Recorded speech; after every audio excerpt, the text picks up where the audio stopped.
Today we're talking about something mighty important out here on the frontier, how us homesteaders preserve meat without any of that fancy electricity or freezing contraptions you folks got nowadays.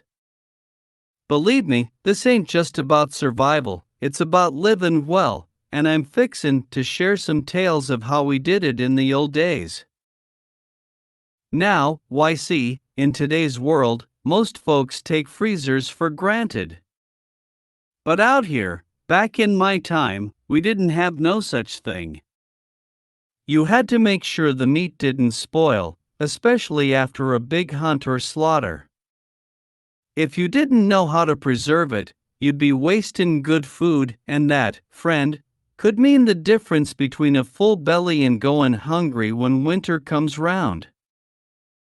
We had a few tricks up our sleeves, methods passed down from the first settlers.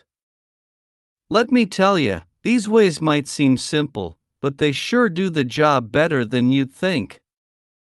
We use salt, smoke, sugar, vinegar, and even good old fat to keep our meat fresh for months, sometimes even a year. Now, let's take a look at how it all worked. First thing we relied on was salt. Salt, it ain't just for making food taste good. It draws out moisture, and in case you didn't know, moisture's the enemy when it comes to meat. You rub down that meat with salt, pack it in nice and tight, and let it sit. The salt keeps the bacteria away and makes the meat last a long time. Now, let me show you another trick of the trade, smoking. After we cured our meat with salt, we'd hang it up in the smokehouse and let it bathe in that goodwood smoke. Hickory, apple, or oak, each type of wood gives its own flavor. But it ain't just about taste.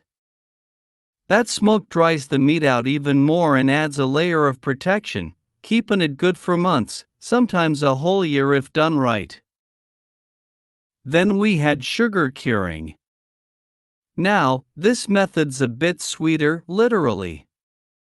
You mix up sugar with salt and rub it into the meat. That sugar draws out the moisture and adds a mighty fine flavor.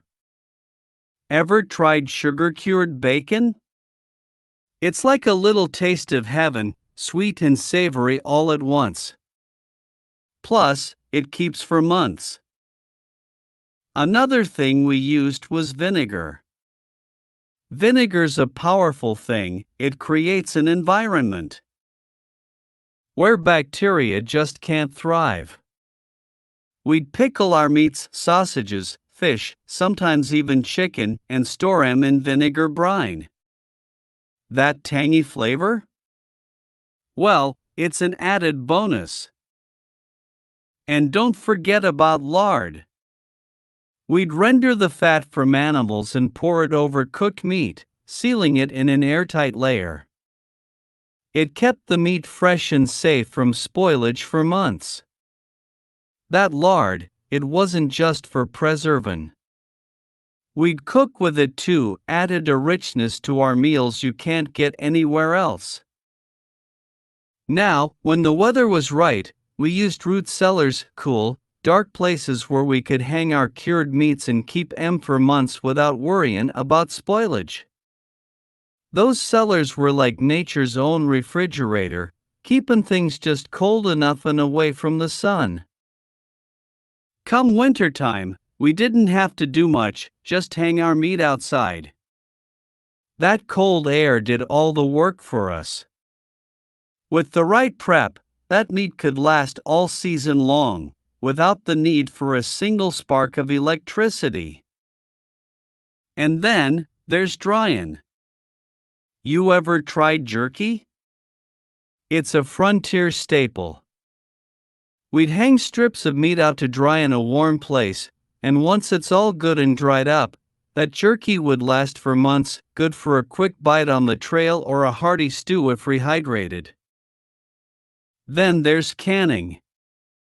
Now, we'd pressure can meat, sealing it up in jars. You put it under pressure, and it keeps for years. Just twist off the lid, and you've got yourself a hearty meal. No need for any store trips or freezers. And let me tell you about pemmican. It's a mix of dried meat, rendered fat, and berries. This stuff is a powerhouse, lasts for years, and it'll keep you going through the toughest winters. Packed full of energy, it's the survival food of choice for us settlers. So, how'd we manage to preserve meat without refrigeration? By using nature and time-tested methods. Salt, smoke, sugar, vinegar, lard, and even the cold winter air, they all worked together to make sure we had food on the table all year long. Sure, it took hard work and know-how, but it was a way of life out here.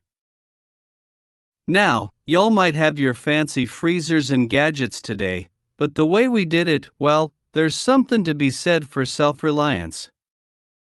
These methods didn't just preserve meat, they preserved our way of life. And you know what?